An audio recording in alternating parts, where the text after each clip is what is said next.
This is the Jason Jones Show, powered by Mudhouse Media. Now, here's Jason Jones. Aloha, everybody, and welcome to the Jason Jones Show. I am your host, Jason Jones, broadcasting from the very cold hill country of Texas, and as you can tell, I am a bit under the weather. I've got a sore throat, a cough, I'm sick, but I had to do today's show. I wanted to get a response from Prime Minister Hudayar on the comments from one of the co-owners of the NBA's Golden State Warriors, Chamath Palihapitiya. I don't know if I said that right. And he doesn't care about the Uyghur, and I don't even care if I mispronounce Palihapitiya. On the list of things I care about, it doesn't even break the surface. But if you're woke, you get upset about, people mispronouncing names from different countries, which, of course, they're going to mispronounce those names. Anyways, we're going to talk to Prime Minister Hudayar about the comments from the Golden State Warrior owner on the growing momentum of the boycott, the Beijing Olympics, of how the world now knows about the Uyghur genocide. Is this comforting to the Uyghurs, or is this something that's actually demoralizing? We're going to talk to him about that and more. This episode is being brought to you by MyPillow.com. Go to MyPillow.com. Use the code Jones for deep discounts. If I would have been wearing some furry socks with my MyPillow slippers around the house, I wouldn't even have this cough. I have the slippers, so I have no excuse. But you may not have the slippers, so go to MyPillow.com. Use the code Jones. Click on the radio listener square and get those slippers. Walk around the house so you don't get this cough that I have. This episode is also being brought to you by the Vulnerable People Project, standing in solidarity with the most vulnerable people in the world during their most challenging times. When you become a monthly donor, you are the backbone of the work we do. And because of you, our donors, we have not had to say no to anyone from Afghanistan who has reached out to us for help. It's come close. So if you're not a supporter, go to thegreatcampaign.org and become a monthly donor. And all monthly donors get a free copy of my book with the great John Zmirak, The Race to Save Our Century. Okay, now for my interview with Prime Minister in Exile, Hudayar. Sali, welcome to the show. Good to be back. Thank you for having me, as always, Jason. So you were the first person I called when Chamath Palihapitiya said the most absurd thing I had ever heard. And it actually got me excited because I thought this is going to become a big story. And Sali must be happy about this. And I called you, and that's when I knew we had to do an interview. You weren't excited about this. You had sounded like, you were very depressed. Tell us we went from a place where people didn't know, and then our goal was to inform people. And now people are informed, and they're telling us they don't care. So when I heard this, I thought, great, another opportunity for us to amplify the truth of what's happening in Chinese-occupied East Turkestan. When you heard this from a powerful billionaire, I think he's first generation, how did this make you feel? I mean, honestly, when I read this, when I watched his video, actually, it made me feel disgusted, and it was very depressing because, when you don't have information, that's something else. If you're ignorant of it and you say, I don't care, that's something else. But this guy, he clearly knew about it. And he said, I don't care, because when I think about this, it's at the bottom of my line, at the bottom of my list, who cares about the Uyghurs? Nobody cares. We have to focus on, he was talking about his economic, deals, and he was actually praising, the Chinese Communist Party, saying that, it wasn't a dictatorship, that, it wasn't all bad. And as things say, that as things seemed.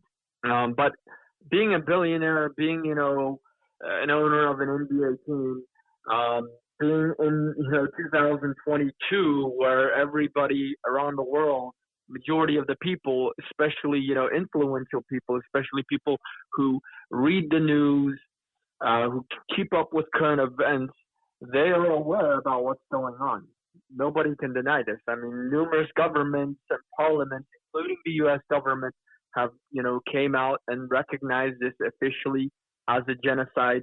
There are, tons of evidence, even, you can see it even on Google Earth, these concentration camps, the 1,200 plus concentration camps where Uyghurs are being held. There are videos on YouTube showing Uyghurs, with their heads shaven, being, transported into, trains like cattle. So it made me feel very disgusted and very disappointed and depressed, because when you hear this from a powerful billionaire, this is what the elite of the world, not just here in the United States, but in the world, think about this. And it's because of their silence on this that China is able to continue the genocide of the Uyghurs. It's been, since 2016, so it's been about, almost 6 years, going on to the 7th, since China started locking up millions of Uyghurs. According to the U.S. Department of Defense, over 3 million Uyghurs, Kazakhs, and Kyrgyz people in East Turkestan were sent to concentration camps as of May 2019. Yeah, I didn't meet you long after they began the mass lockups, and it would be really disheartening. We would walk around Capitol Hill to talk to members of Congress, and they didn't know what we were talking. They didn't know the word Uyghur, right?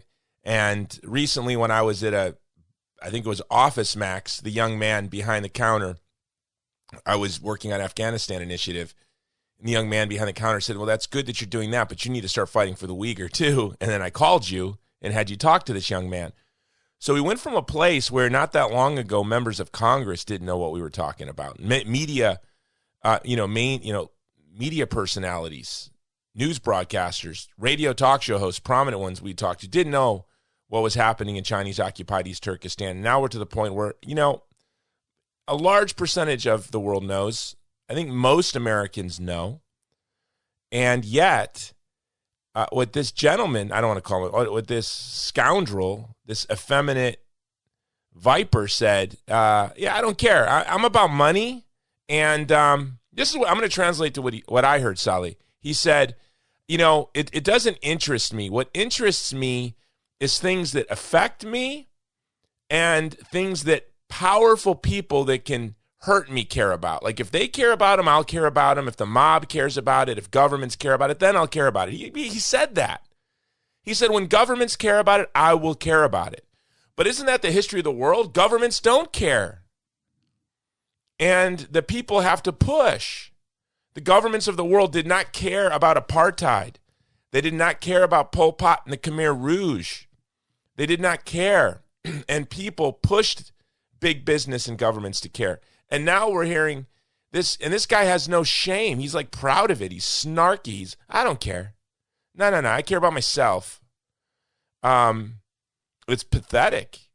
And this is, I think he perfectly expressed the sentiments of what we call the ruling elite in the Western world.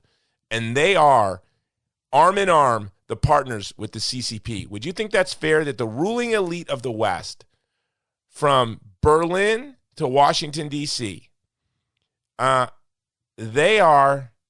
he's expressing their sentiments, and they are in lockstep with the CCP.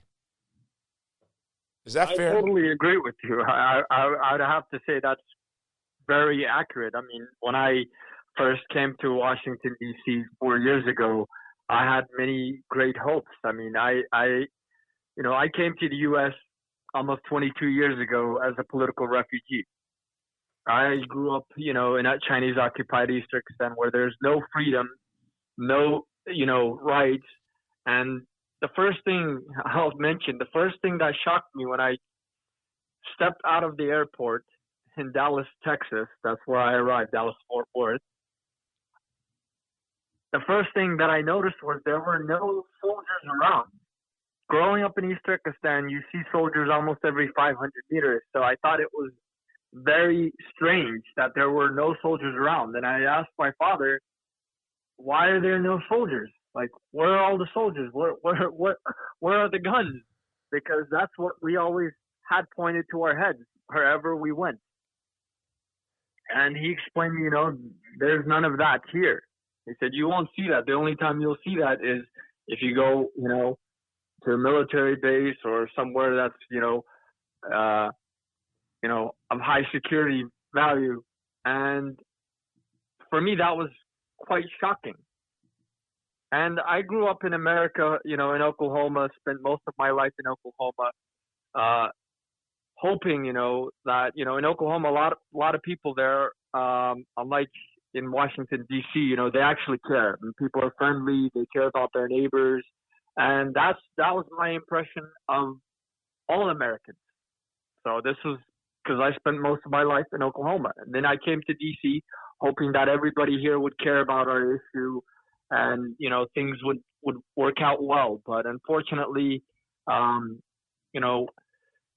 that I found that there's a lot of Chinese, influence in D.C. in every, whether it's in government or, government, the Congress, whether it's in, government agencies or even in, organizations and businesses. China has, either through fear has instilled a lot of, influence, or has just been able to, unfortunately put profits over, the lives of human beings and able to convince politicians, companies, and many, agencies to just stand silent on what's happening to the Uyghurs in East Turkestan.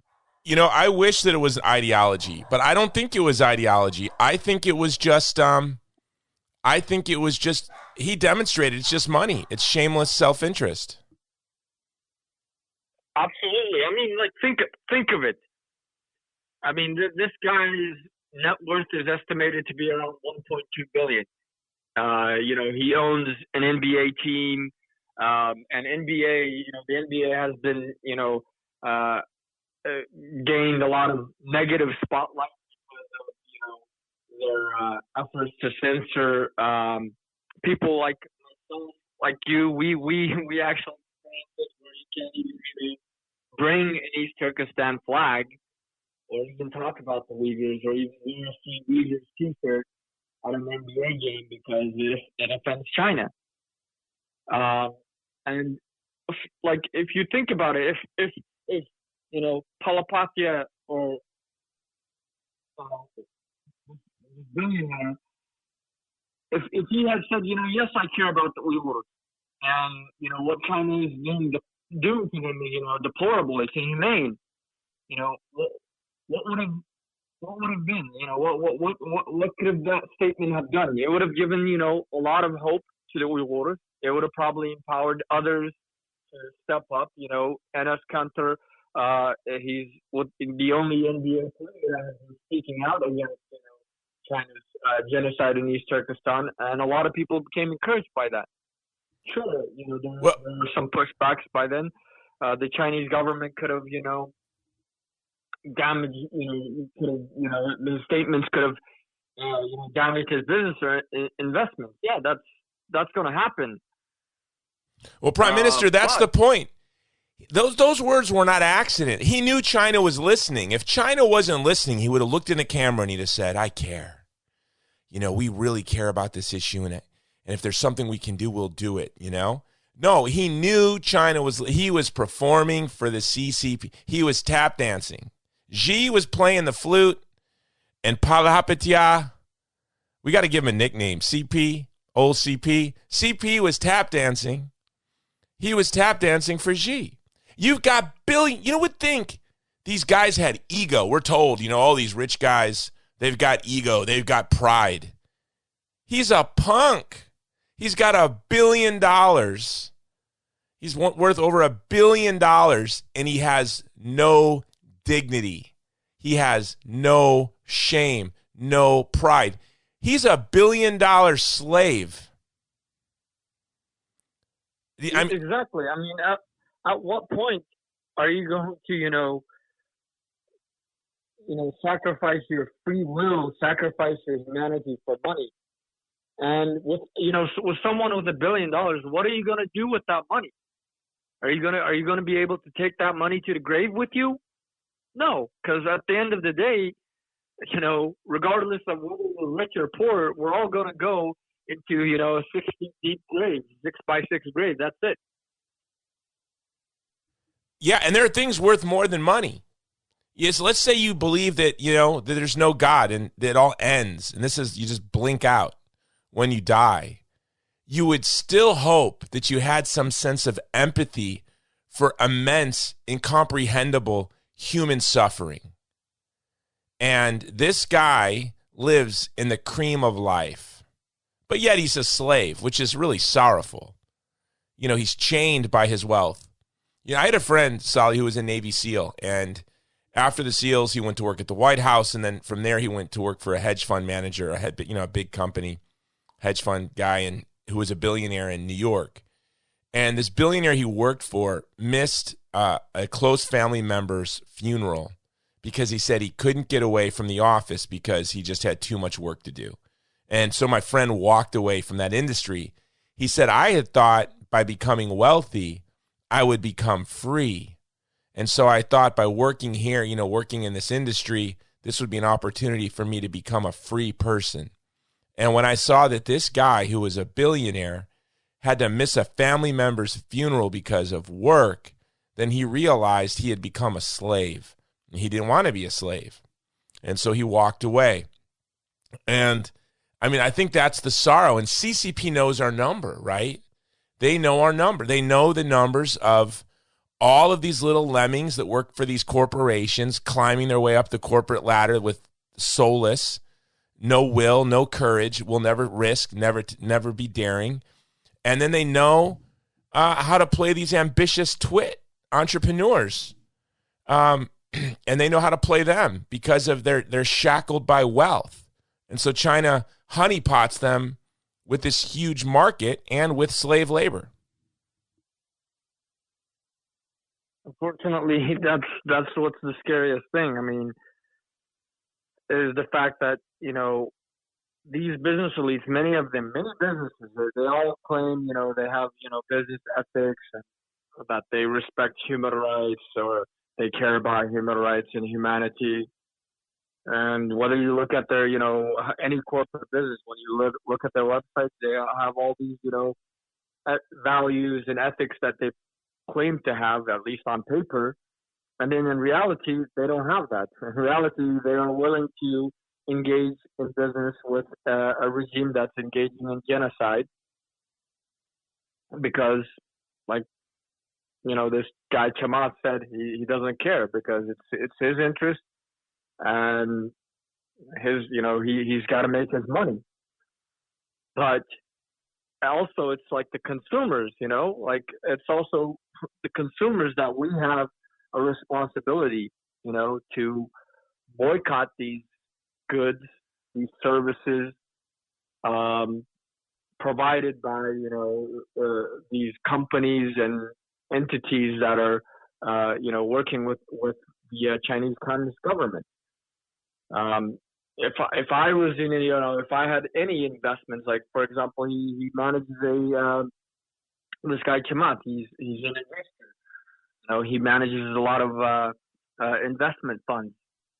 If I was anyone that's listening, or anyone that was doing business with him, just because of what he stated, I would stop. I would put my investment somewhere else. I'd find another investor to work with rather than this guy. Yeah, like a pornographer. Invest in pornography. At least they're honest. This guy's whole investment fund is based on social justice because social justice for him is a shtick to lure suckers because he's a grifter. He's a con artist, right?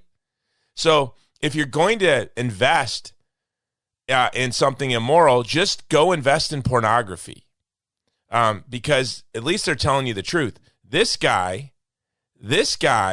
He's luring you with, I'm going to be socially aware. What does that mean?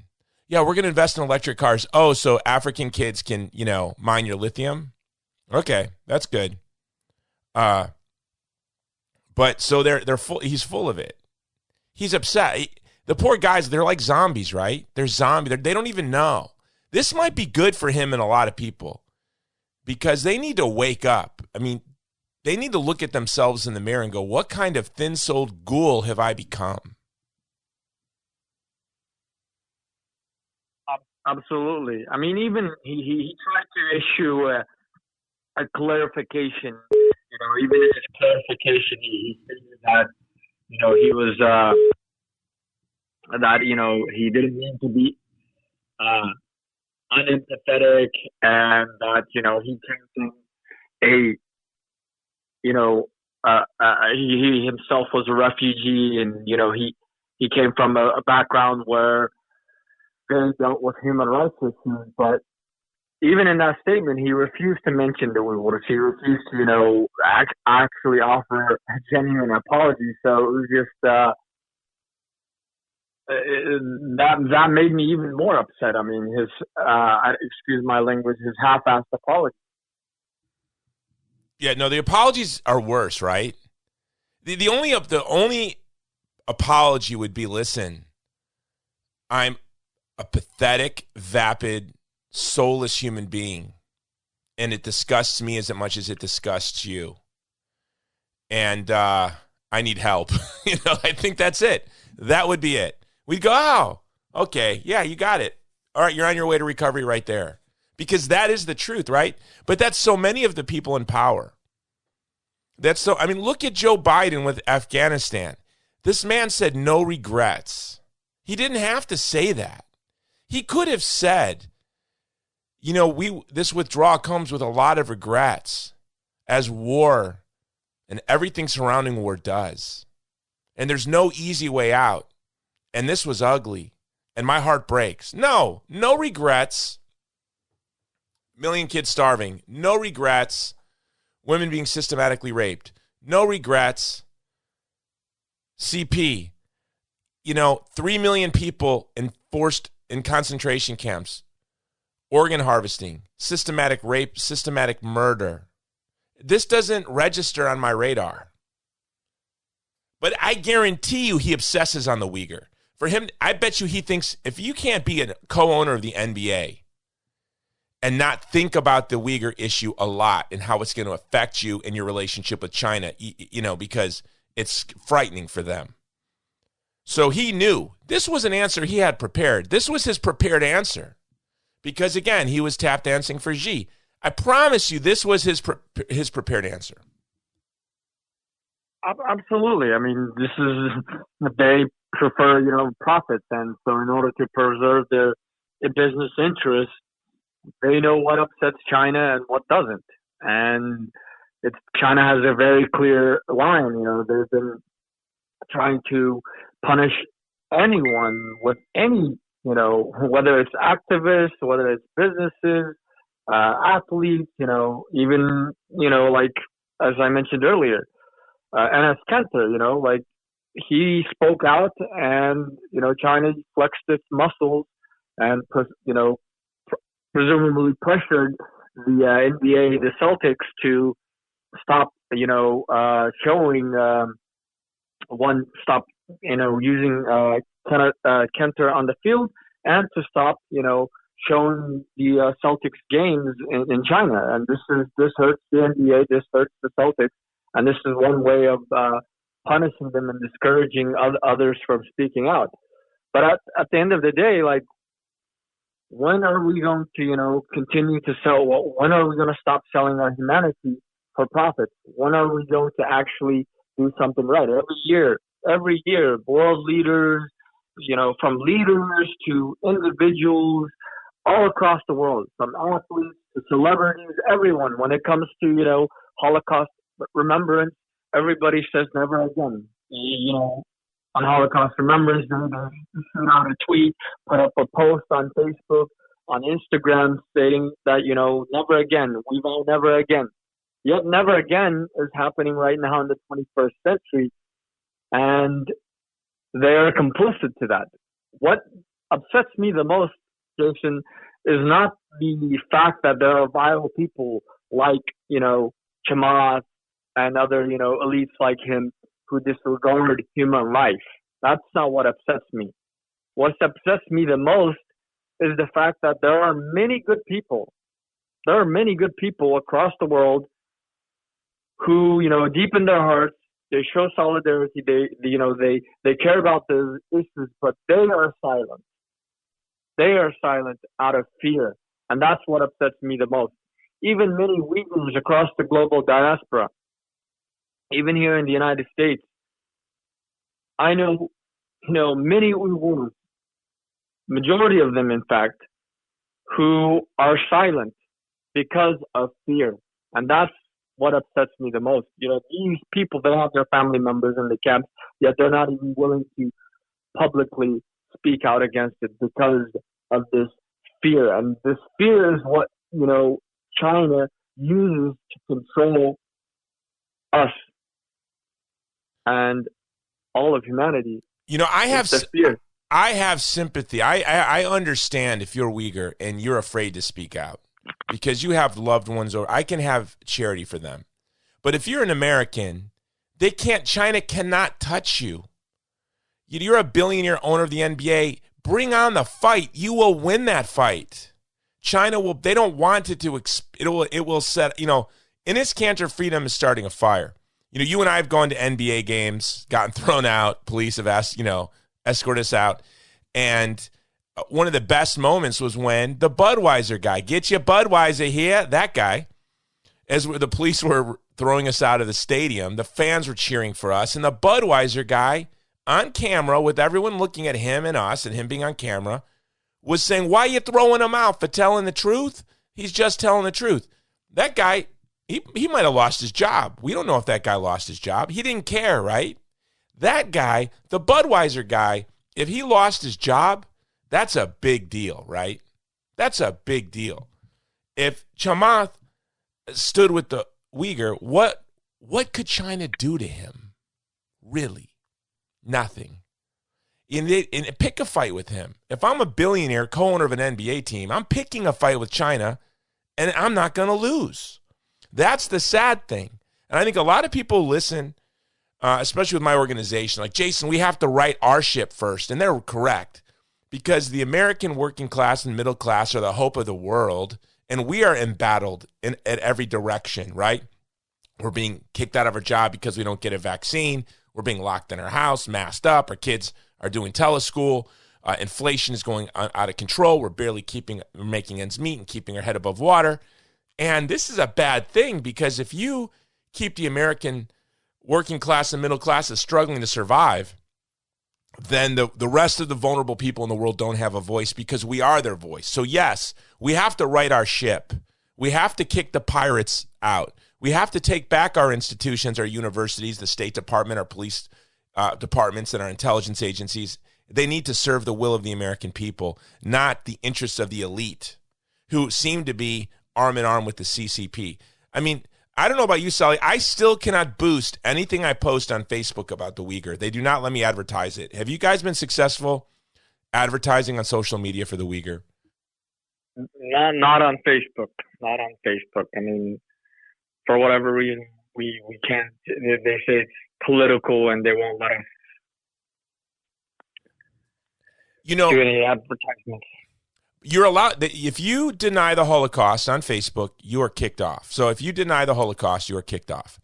If you deny the genocide happening in Chinese-occupied East Turkestan, you're shadow banned, silenced, and cannot boost your posts. The good news is, maybe in 100 years, 70 years, if people try to deny the Uyghur genocide, they'll kick them off of Facebook. Maybe that's what will happen. In 70 years, Facebook will say, how dare you deny the Uyghur genocide? You're kicked off. But we'll have to wait 70 years for that, because right now we can't even boost our posts. So we're about to spend a lot of money hitting every list we can at the Vulnerable People Project, pushing this. Laura Ingraham came up with a line that I thought was, you and I think might have been the first two guys that kind of launched this boycott the Beijing Olympics thing over a year ago. and it's building steam. And Laura Ingraham yesterday or 2 days ago, she said, not 1 minute. So we're sending out an email asking people not to watch 1 minute of the Olympics and not to buy one product from the sponsors.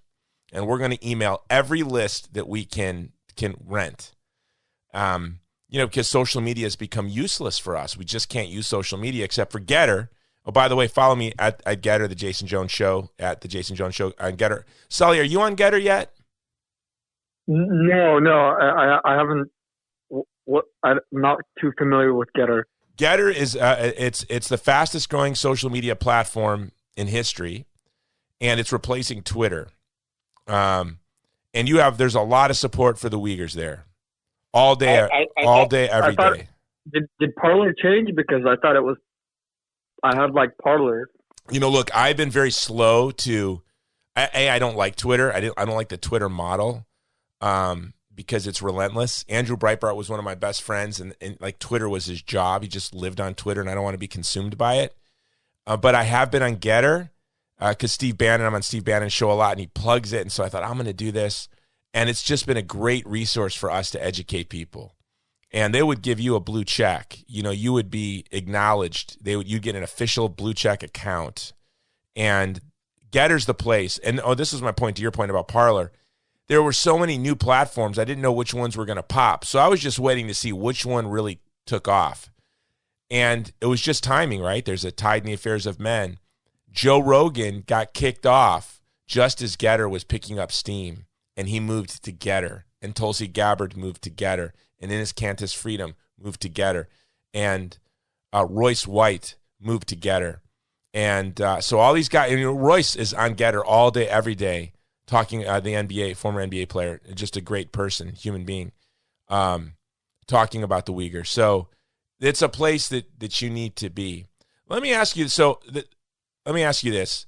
When we talked last night, I said you need to get fired up because the next couple of weeks are the greatest opportunity we have to educate and inspire the world to solidarity with the Uyghur. But yet it's demoralizing to know that so many people care. Know, but don't care.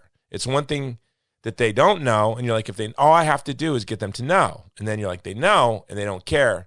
That's demoralizing because you didn't see that coming, right? You just thought once they know, they'll care. But now we realize it's a two-step process. They have to know, and then we have to inspire them to care. The Olympics is our opportunity.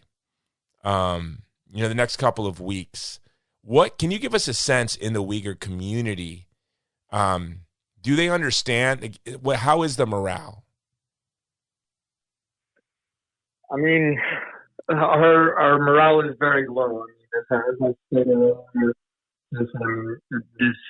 this mass internment, this genocide has been going on for the past 5 years, going on into the sixth. It's been 72 years. We've been facing colonization and occupation. The international community. It's been a year since, the U.S. government officially recognized it as a genocide. Yet nothing, truly meaningful is being done. Even in the diaspora, we like inside East Turkestan, we can't help many of them there, That's one thing. But even in the diaspora, many Uyghurs, even here in the United States, many of them who have been here for years, they're, still haven't gotten their asylum applications approved. They are struggling getting work permits, providing for their families. With all these things adding up, everyone is very demoralized and, helpless. And especially when you have elites coming out and saying that they don't care. That's what, crushes our hope, is that, it's these influential people, these elites that governments tend to listen to more. And these are the type of people that are, whispering into the ears, putting into the pockets of politicians and telling them to avoid, upsetting China, avoid taking any actions to actually stop this genocide, just so they can continue, making their profits. Are they able to? Is communication at all improving inside East Turkestan, Xinjiang? As the media No, says, no. it's worse than ever. I mean, it's worse. I mean, last time I was able to communicate with anyone in East Turkestan was 2017, 5 years ago almost. And many of us, all of us in the diaspora, we don't even know if our family members inside East Turkestan are alive, if they're dead. We don't know, and that's the scariest thing.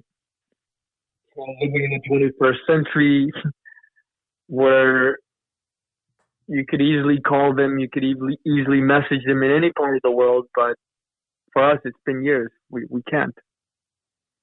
And when was the last time there had been international an investigation into East Turkestan? Never. That's the thing. There has been no international body to go into East Turkestan and actually investigate on the ground. A lot of foreign journalists that have been trying to go in there, they're harassed, and they're not even allowed to go in. And China is just controlling everything so intensively to where nobody knows what's truly going on inside East Turkestan, except from, the few things that leak out every now and then, and what the official, narrative of the Chinese government, propaganda media puts out. Disney's been there. They shot up. I mean, to think that Mulan was it was the most racist movie ever made, right in front of everyone's very eyes. And they shot it in sight of concentration camps. Yes, they have this in, in fact, Disney shot their Mulan film within, 50 miles of 8 different concentration camps. Within 50 miles. And in fact, going onto the site, the road that you take, you can visibly see from the road that you take onto their shooting site. There's only one road. You can visibly see, 4 different concentration camps. But of course, the movie Mulan in itself, like the people, like the Huns in the movie, those are actually the Uyghurs. If you look at it, the story, it's the Huns are fighting back against, the Chinese Empire, the emperor, because they took over their land and they killed their people. And so they're trying to, push back, and yet they are demonized as, as barbarians for, resisting against what is essentially an occupation of their land. And in that film, the modern perception of this is that's the Uyghurs. And so this is the way that the Chinese government, it's been using it as a propaganda to further demonize the Uyghurs. And the Chinese government, through their propaganda, they call Uyghurs barbarians, uncivilized people, and that what they are doing, they're, quote, these concentration camps are for re-education, and these slave labor camps are providing them with jobs. And China is, by forcing the Uyghurs to abandon their culture, their language, their identity, China is, quote, modernizing them, developing them, etc.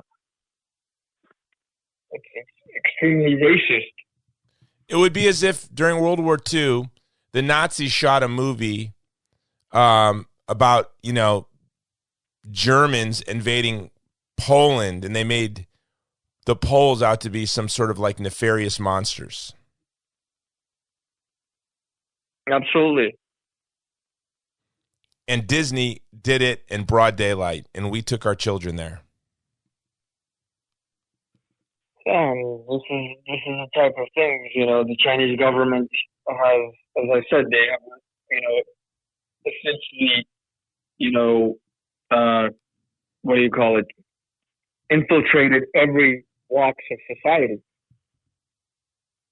Mm-hmm. They have, infiltrated Hollywood. They have infiltrated the NBA. They have infiltrated, numerous companies, and they're just using their influence to. Somebody gave me a good idea. So next year we need to make it Uyghur season. Every game has to be a home game. Every game is in East Turkestan. We need to fill it with Uyghur flags, East Turkestan flags, and shirts that just say Uyghur. A friend of mine said, who was with us when we got thrown out in Washington, D.C., their excuse was they don't allow political commentary on shirts or signs, which is clearly a lie, right? Like, that, of course, that's a lie. But he said, let's just have a huge banner next season. Let's just fill the stadium with banners that say Uyghur. That's it. Because just the name will be too much for China. And the NBA, what will they do? How would they throw us out if we had a shirt that said Irish or Polish or German, or banners that said Ireland, Poland, or Germany? Would they? But if we unfurl banners and wear T-shirts that just say, not Free the Uyghur, just say Uyghur, they're going to throw us out, right? Of course, because their slave master, Xi, won't tolerate that kind of dissent. And that is going to really demonstrate once and for all this hypocrisy. And not to get political with you, because you have to be diplomatic, and I've never asked you your politics, but you can't deny it. The loudest, most vocal support for the Uyghur is coming from conservatives and from the Republican Party.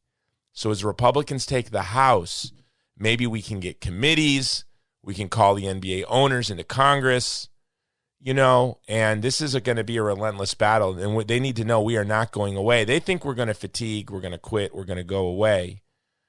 Have you been shocked, or maybe it's just because I'm a conservative, it just seems to me that to see Steve Bannon every day on his show talking about the Uyghur, every day.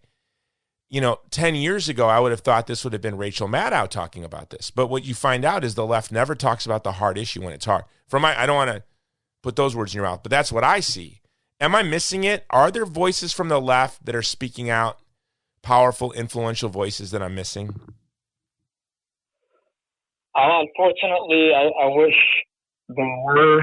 There are some, Democratic Congress senators who are speaking out, but as far as others, they're largely silent. In fact, there's, now that you bring up this point, I want to highlight this new report that was just unveiled, investigation by Newsline magazine.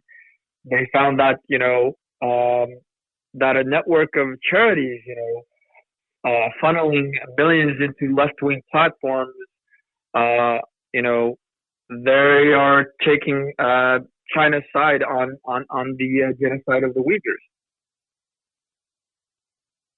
This is unbelievable. All for money. Unfortunately, yeah. Like, for example, like a lot of these, I have nothing against Black Lives Matter, and I support their efforts. Who's that? I missed that. You broke up, Prime Minister. I said I'm not against Black Lives Matter, and in fact I support their efforts. To advocate for the rights of Black people here in the United States. And many of these groups that are aligned with them are actually, unfortunately, taking China's side on the genocide of the Uyghurs. So it's very disheartening to see that the left is just extremely silent. They talk about human rights issues here, but when they focus on when you bring up the genocide of the Uyghurs, they're completely silent. Like Code Pink, for example, which is one of the big prominent left groups. They have been they initiated a campaign in 2020 telling China is not our enemy, and they were saying that on their website, the FAQ section on the Uyghurs said, our concern is that it's being used as a tool to drive the U.S.'s hybrid war on China, quote. Saying that the Uyghur genocide is you broke up there. You broke up there. So the code pink, the only reason they're pink is because they're old red. They were red when they were young. They're old and weathered, and so they look pink, but they're still red. So they're communists. They're Maoists, actually. They're Maoists, like Xi. So, but what did they say? The U.S., they're afraid that it's used to drive what now? They're saying that it's fake, that it's a total lie, and that it's being used as a tool to drive the U.S.'s hybrid war on China. Saying that the fight of the Uyghurs is not an issue. It's not real. All these type of things, and it's just. If this were true, it wouldn't just be fringe conservative Christian activists like myself that were banging the drum. It would be Nancy Pelosi, it would be Joe Biden, it would be Mitt Romney, right? I mean, this is where it would be coming from. If this were the case, and by the way, I don't care. I hope that powerful special interests find it's in their benefit to tell the truth about this genocide, right? I mean, that's the only way we get powerful special interests to care, is to show them how it impacts their interests. So that's not even an argument that it's being used. Yeah, okay, so like the Holocaust was, they didn't talk about the Holocaust, by the way, either. If that gives you, that's not comforting, right? The New York Times never mentioned the Holocaust as it was unraveling long after they knew what was happening. The New York Times, the only time it got coverage was when the Pope gave his Easter message in the New York Times. That was the only time, if you read the New York Times in the 40s, leading up to the end of World War II, that you would have learned about what was happening to the Jews in Europe. And it's the same thing. So Code Pink, they're just a Maoist front. And I probably shouldn't say this, but who cares? Because they're not going to be of any use to me anyways. I have friends. BLM is made up of three types of folks. Really good, beautiful people. I have friends in BLM, good friends, like a sister who I love, is a very active member. Well, she was. I should say that. I think she's been disenchanted. But you have really good, earnest people, and then you have Bolsheviks, you have Maoists, you have hardcore Marxists, and then you just have grifters looking for money and a good time and where everyone else is going. And so that's BLM, right? Like anything else. But I don't know if I told you this. Through my friend who's in the entertainment industry, who's friends with Sean King, she put me on a text thread with Sean King. Did I tell you this? The founder of BLM. No. And I texted him repeatedly. I have his personal text right in my phone. I texted him repeatedly, please tweet Uyghur Lives Matter. And he said he would. I was so excited. I thought this is going to be unbelievable, right? I don't want to get political points on the left with this. I would love to see the Democrats in Congress lead the way on getting the Uyghurs let out of the camps and putting an end to the genocide. And forgive me, guys, with the cough as I'm losing my voice. I would love to see that. I don't want political points. I would have loved for BLM to get the victory, to wake America up.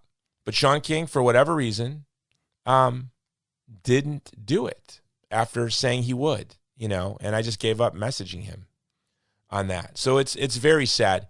I think that's what we need to do, though, right? We need a broad-based coalition across the political spectrum, left to right, together as Americans, saying the one thing we agree on, if there's anything we agree on, it's that we don't want to be culpable in a genocide, which we all are culpable, especially with this Olympics, especially with the NBA and FIFA intertwined with China, especially with all of us, including myself, I guarantee you, have products that were made by Uyghur slaves. If I say that if we were to put a blue light through all of our houses, mine included, it would be covered in blood.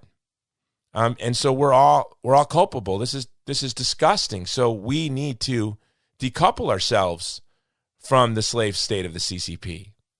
And when we begin to decouple ourselves, I think China will respond. We won't have to decouple our economy from the CCP. We'll just have to begin decoupling our economy from the CCP, don't you think? Absolutely. I mean, it starts with, the people, it starts with us, you know, by boycotting, you know, Chinese goods and services, by boycotting, companies that are knowingly operating, for example, Tesla. Tesla just recently opened up a showroom in East Turkestan, in Urumqi, in an area that, within like 30 miles, you have multiple concentration camps. And this is I heartbreaking used to, I because used to, I used to respect Elon Musk. Like I Yeah. used to be a big, fan of Elon Musk. But after that, I lost complete respect for him. complete. The fact that, it's not that he doesn't know. It's not that he doesn't know what China's doing. Again, this is not, people like Elon Musk. They know what's going on. But the fact that knowingly they're operating in a region, to where China is engaging in full-blown genocide is just disgusting. And, like I will never, have respect for Elon after that. I mean, if he had done this, like years ago, like if this was like before they started locking up Uyghurs in concentration camps, and he had, a showroom there or a factory there, and I wouldn't be as upset. But the fact that, despite the fact that, the world, many countries, especially the United States, has recognized it as genocide. And this comes right after the passage of the Uyghur Forced Labor Prevention Act into law, the signing of that into law. And he does this. It just disheartens me to see how, these billionaires, these, tech companies, these, businesses that claim to care about human rights, that care about, the future of humanity, I don't actually care. If Elon claims that he wants to go to Mars to save humanity, how can you save humanity when you're willing to operate in an area that's engaging in genocide? When you're willing to, work with a regime that's engaging in genocide, that is waging a war against humanity here on Earth? No, it's really easy. No, Elon Musk is someone that I really looked up to, and I thought he was an admirable guy. And he's the guy I think that this probably did tear him up. And you wonder what sort of inner turmoil, but it's sort of like a ritual. It just seems so bizarre that they would have him do that. It's as if he had to publicly shame himself. It's like a cultural revolution for billionaires around the globe that they have to go to China and publicly shame themselves, to throw their dignity on the ground. They have to apostatize from all the ideas of the West, like they would make Christian missionaries step on the cross or spit on the cross. They make all of these Western global elites, these billionaires, go to China and then spit on all of the things that they claim to believe in. So when he opened up that showroom in East Turkestan, that was Elon Musk publicly apostatizing, publicly renouncing everything he has ever said about what he believes about freedom, independence, peace, all of that, care for humanity. He had to say, I'm a hypocrite. And it has to be demoralizing to the Chinese population. There's just China and then the West in chaos. We've lost our narrative. China has not lost its narrative, but we have lost ours. And it must be very demoralizing to everyone within China, everyone in Cuba, everyone in Venezuela. It has to be very demoralizing. We're no longer the city on the hill. Now, I want to wrap this up with some practical steps. We have a petition it's going to be in the show notes, ccpgenocideolympics.com. You go to ccpgenocideolympics.com, And we'll have it also at movie2movement.com and the vulnerable people or the greatcampaign.org. And but we have our petition up there, and we're asking everyone to sign it, and we're sending it to all of the sponsors of the Olympics, that we are pledging that we will never be a customer of yours again if you participate in any way in these genocide Olympics, and that it will bring shame to your brands for decades and decades and decades. And I think this will be the last Olympics. If these Olympics happen, I think they will be the last Olympics because they will be so damaging to their brand. So China will it'll be another great achievement for China. They'll have destroyed this great Western institution of brotherhood and peace. They will have destroyed the Olympics. What, Prime Minister Hudayar, what is your organization doing? Are there any initiatives that people listening that can get involved in with your organization? How can they donate to you? And I really want you guys to support Prime Minister Hudayar. There are not a lot of Uyghurs in the United States, and those that are here are really working very hard just to make ends meet. They might be a doctor, but they're driving a taxi cab. They might be an engineer, but they're working in a restaurant. So it's not like there's a lot of folks to draw from as a base for donors. Prime Minister, how many Uyghur are there in the United States? In the United States, I mean, there's an estimated, at least 10,000, upwards of 15,000 Uyghurs, very scattered out across the United States. The most who are in the Washington, D.C., Virginia area. So to put that in perspective, there are more listeners to the Jason Jones Show than there are Uyghurs in the United States, right? So if you're listening to this show, you need to support Prime Minister Hudayar and his work. And you're combating China, right? This is the biggest David and Goliath battle of all time. Yes. Well, some of the things that we're doing, obviously, is we want to urge everyone, as you stated yourself, to, boycott, even watching the Olympics, to boycott, companies that are sponsoring the Olympics, to boycott their products. And this will send a message to them that, to those companies, to China, that they are not, that the people, the average people across the world, they're not, going to be complicit. They're not going to be, buying products, consuming, products that are made from, that are made by companies, or consuming services with companies that are in bed with the Chinese Communist Party and its genocidal regime. Additionally, we have events almost every other month where we,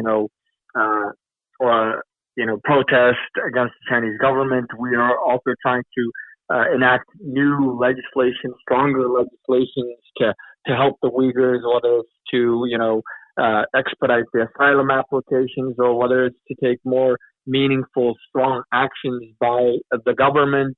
We want to, urge everyone to write to their members of Congress, asking them to, pressure the U.S. State Department, to pressure the Biden administration to take, meaningful actions to help the Uyghurs, to send in, an actual investigative body on the ground to investigate, at the very least, to investigate what is going on, to, stop investing, U.S., taxpayers,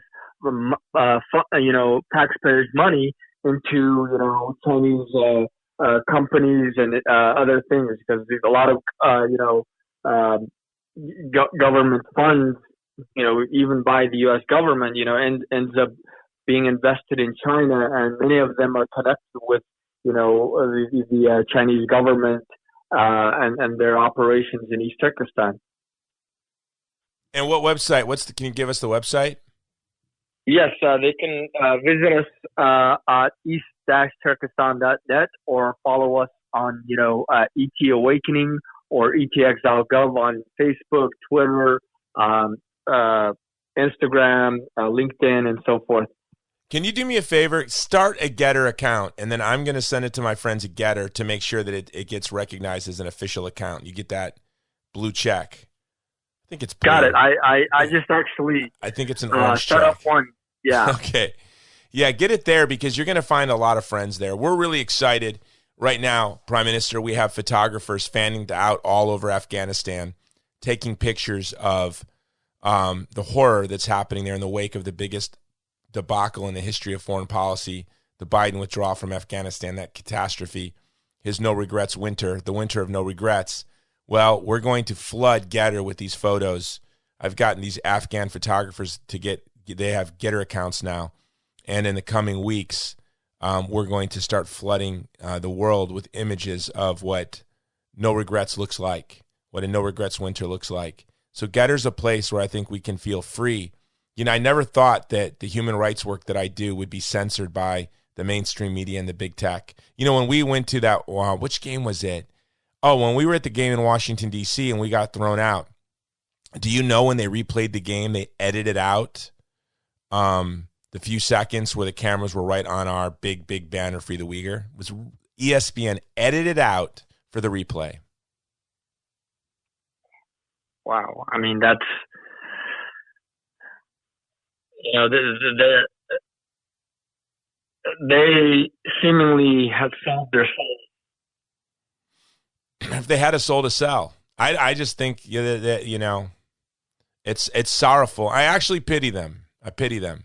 But Prime Minister Hudayar, I told you I was going to only take 30 minutes because I wasn't feeling that good, but I really wanted to have you on to respond because your voice needs to be heard. You know, the good news is a lot of people are talking about what this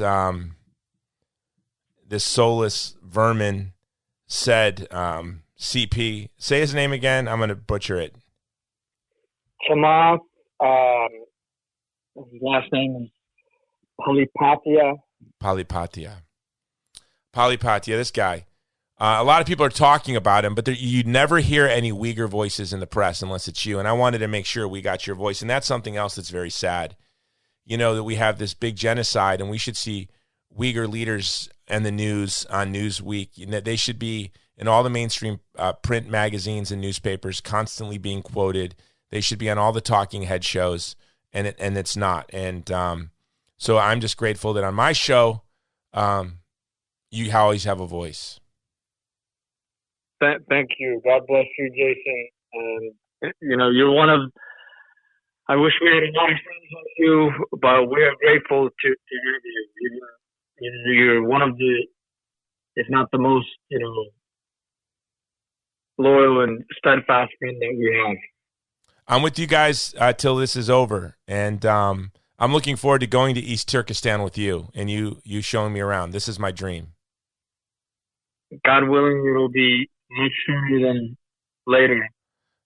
God willing. I'm praying for that, brother. All right, I'm going to land this plane, and you get back to your family, and I'm looking forward to you. We're going to be at the March for Life together. We're going to have a big banner that says, Boycott the Genocide Olympics.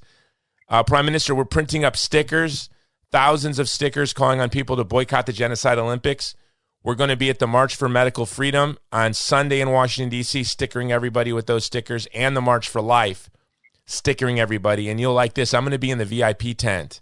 And everyone in the VIP tent that's going to be interviewed on all the news programs, one of my tricks is to put the stickers right, you know, on their chest, right where the news cameras can focus in on. So we're going to be there together. And at the Students for Life of America conference, we're going to have a booth getting all these student clubs to commit to spreading the message to college campuses all across the United States. And so I look forward to seeing you tomorrow.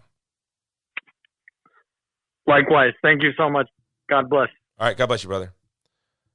All right. That's the great Prime Minister Salih Hudayar, a real leader. He will be a household name, you know, in our lifetime. He is a great advocate for the Uyghur people. He's fearless. He suffered a lot.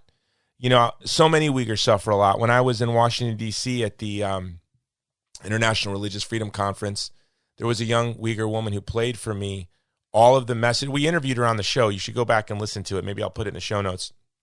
But she, she played for me the endless hours of messages that Chinese intelligence officers leave her on her phone, threatening her family, threatening her life here in the United States. And I had asked her if she had tried to reach out to the FBI. Yes. Have they ever gotten back to you? No. So you have an American citizen being harassed by a foreign nation state night and day, and our FBI doesn't even return her calls. You know, imagine if that were an ex-boyfriend filling up her phone day and night with how he's going to kill and torture her family members if she doesn't come back to him.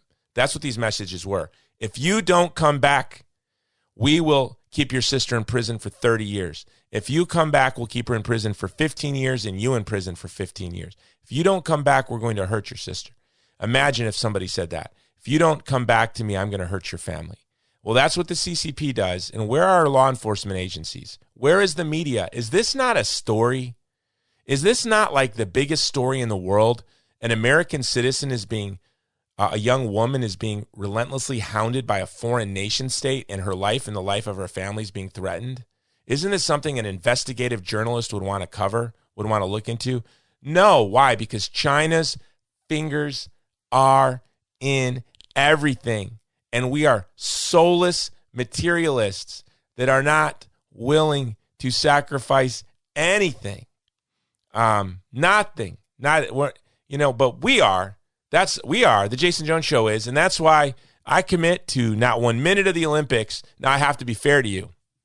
Honest with you, I'm not a Winter Olympics fan. But I am a UFC and I'm a boxing fan. But if the CCP were, bought the UFC, I'm not watching the UFC, period, ever again, and it wouldn't even be a temptation. And you know what? Not one product from the CCP. And a lot of people are thinking, well, of any of the sponsors for the Genocide Olympics. And a lot of you are thinking, that's impossible. We have to be creative. My 30-year-old daughter, for 15 years, has never bought anything that wasn't from Goodwill. Nothing, ever. She gave up portable music devices in 2010. Nothing, none of that. So you have to be creative, right? But it's fun. You go to antique shops, you look for clothes there. You go to Goodwill. You do what you do, but you're not going to buy anything made with cotton picked by slaves. You're not going to buy anything from Nike, right? You're just never going to buy a Coca-Cola product again. I was just disturbed to find that Topo Chico, something I love, was owned by Coca-Cola. Yeah, you're going to do it. You're just not going to do it. These are things that we have to do. We are not going to watch 1 minute of the Olympics, and we are not going to buy one product ever again from any company that sponsors the Genocide Olympics, because it's shameful. And they do know. Trust me, they've had meetings after meetings, Zoom calls after Zoom calls after Zoom calls. Occasionally, maybe they met in person, all masked up, double masked, because they're so concerned about their well-being. Well, they talked about how to protect their brand while still sponsoring the Olympics. And so it's thoughtless to the Uyghur. They got their double masks, or they won't meet in person. They're having crisis Zoom calls on how to mitigate the consequences of sponsoring the Olympics in light of and this guy, this NBA, this owner of this CP here, this guy, all these brands that are sponsoring the Olympics, they want to break this guy's legs right now. I can promise you that, because this guy gave our story wings. And if you've been listening to the Jason Jones Show, we were the first podcast in the world to tell you about the ethnic cleansing that was happening in Chinese-occupied East Turkestan. Right? We were the very first. I tell my organization, our team, that our mission at the Vulnerable People Project, which is the sponsor of this show, is to stand with the vulnerable when no one else will. And then as it becomes popular, as it gains steam, as the world begins to know, once there's the momentum, we push the car until it starts. And then we find a new car to push, right? Because this is our mission. There's enough really talented, brilliant, good-looking, well-funded people in well-funded organizations with lots of staff that will do the easy work. So we'll let them. They're brilliant. They're smart. They're good-looking. They're well-funded. They deserve an easy way in life. But at the Vulnerable People Project, no, everyone here is good looking but me. That's true. And they're actually very talented and smart. I don't know what they're doing at this, but for me, this is what I'm called to do. Not that smart, not that talented, not good looking, not well funded, but thanks to you, we are getting this show. By the way, this podcast, which was something I really did to interview my friends who were very interesting in my garage when the show started. As I said in the first episode, I want to interview my friends who are the heroes in advancing human rights. I want to talk about genocide, democide, and war, but no one wants to hear that. So I'll try to become winsome and entertaining. Like 3 years in it, I have not accomplished that yet, but I will. I promise. I'm going to take a master class. I'm going to do improv. I'm going to figure it out. But the goal is to become winsome and funny. And when you're not paying attention, we're going to talk about these issues. And so we've been talking about these issues. And something I did not expect is this little podcast would grow to being in the top 0.5%, I believe, of podcasts in the world. And we're in every continent but Antarctica. So if you know of anyone in Antarctica, I would love to just have one listener there every week, because we have listeners in almost every country in the world every week. But nobody, there are no scientists in Antarctica listening to the Jason Jones Show. And so many of you started supporting us. And it's been a game changer. And it's been a game changer for our work in Afghanistan. It was not budgeted. It was not in the 2021 budget. We did not expect it. And it became a big dent in the organization. But in large part to the Jason Jones Show audience, we were able to evacuate, resettle. We're continuing to evacuate. We're continuing to resettle. And the really big task we've been doing for the past 8, 9, 10 weeks now is delivering food and coal to every corner in Afghanistan. We can get food and coal to almost anywhere in Afghanistan in 24 hours, in most places within 4. So when vulnerable communities find us and they're vetted, we get them relief within 24 hours. And that's all thanks to you. That is your hard work. So we still need your support. If you're listening to this long rambling conclusion, I need your support more than anybody. So go to thegreatcampaign.org and become a monthly donor. This is a game changer for us. As our monthly budget grows, it expands the work that we know that we can do, because the last thing we want to do is make promises to vulnerable communities that we cannot keep. So our monthly donors are really the foundation of our ability to make commitments. So go to thegreatcampaign.org, become a monthly donor, and as you know, you get The Race to Save Our Century by me and John Zmirak. We have to get him back on and hear about his struggle, his epic battle with COVID. John is just now climbing out of the COVID fog. We'll have him soon, but you get our book, The Race to Save Our Century. And of course, this episode is being brought to you by MyPillow.com. And when when I became a partner with MyPillow, they sent me all their products. I thought they did not send me their comforter, and now I'm sick.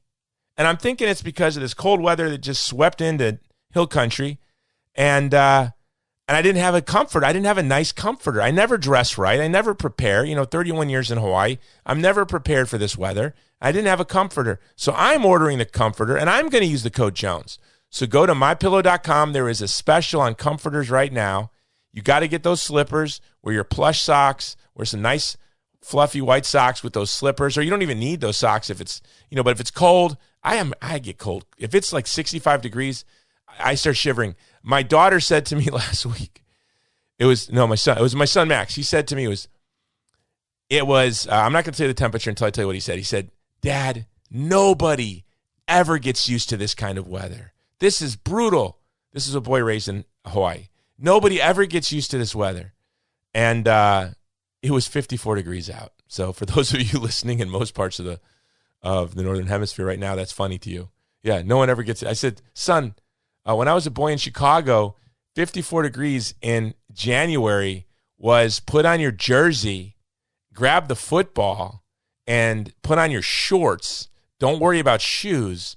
We're playing football all day." But 31 years in Hawaii thinned out my blood. So go to MyPillow.com, get those comforters, use the code Jones. I know a lot of you listen to Eric Metaxas too, and you listen to those. Eric Metaxas is a New York Times best-selling author. He does not need you. He does not need your code. But you need I need your code. You need to use the code Jones because the Vulnerable People Project needs your support. So if you're going to go to mypillow.com, all those big shows that you listen to, Bongino and Huck, I don't know, does Huckabee have a show anymore? I don't know. Hannity, they all got the code. Everyone has a code because Mike Lindell supports all of us, right? So you got to choose. I know you have to choose which code to use. Well, JONES is the easiest to spell, and we need you. We need you. We are so grateful for Mike Lindell. So go there, buy everything. Go shopping. Get the comforter, get the pillows, get the Giza Dream sheets, and use the code Jones. And one of the things I'm going to ask Mike Lindell, I haven't yet because we've been so swamped with movements and deliveries, and it's been really busy in Afghanistan the past couple of weeks. But we're working at resettling people now, not just in the United States, but in other countries around the world. And I shouldn't say this, when I share out loud what like animates me, it's cheesy, but I tell my team that I'm really inspired by the Knights Hospitaller, known as the Knights of St. John. They came from the wealthiest families in Europe. They invented the hospitals. The Hospitaller comes from the hospital. Hospital comes from Hospitaller. And these young men from the wealthiest families in Europe would sleep on wood planks and eat porridge. And as these poor pilgrims would travel to the Holy Land from Europe, they'd get sick or injured or wounded. They'd need care. These Knights of the Hospitaller, sleeping in the dirt, would put these poor pilgrims in feather beds with feather pillows, right? And they would eat off, this is true, silver plates. They would eat off silverware. And that's how they treated these peasants. So I see in our work, I hit the cough button there. I see in our work these refugees, by the way, so many of them are engineers and architects and lawyers, much more talented and intelligent than me. And so I want to treat them, all of them though, with the respect that they deserve. So I really want to, for those that come to America, we're putting together gift packages with the resettlement grant and the Federalist Papers and the Constitution and some other gifts. But I want to include my pillows. And why is that? That's my wink to the Knights of the Knights Hospitaller, the Knights of St. John. That's my wink at them. That's going to be my version of a down pillow. So that's it. That's all. I got to ask Mike to do that. Hey, Mike, if you're listening, have one of your people call us so we can get your wonderful pillows to these brave families, these men and women that fought alongside our U.S. Armed Forces and were abandoned by the Biden administration in Afghanistan to their death, but by God's grace and through great organizations working in the United States, got them here, got them home to their new home. We want to get them your pillow. So go to mypillow.com, use the code Jones. I am off to Washington, D.C. I will be at the March for Life. I will be at Students for Life of America's conference, and I will be at the March for Medical Freedom on Sunday.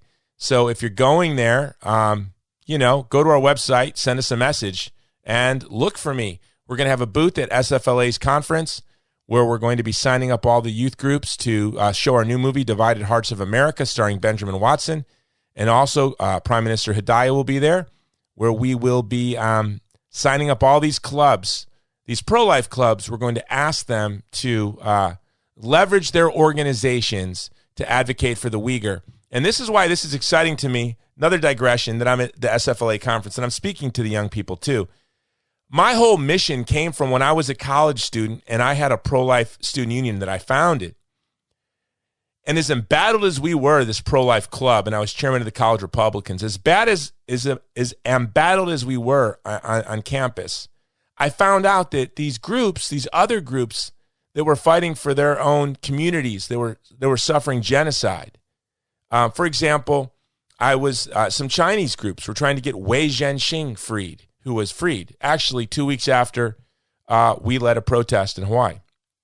I found that as embattled as we felt that we were, that if I lent the strength of my pro-life student union and the college Republicans to these groups, groups that normally I don't think people on college campuses would see as allies.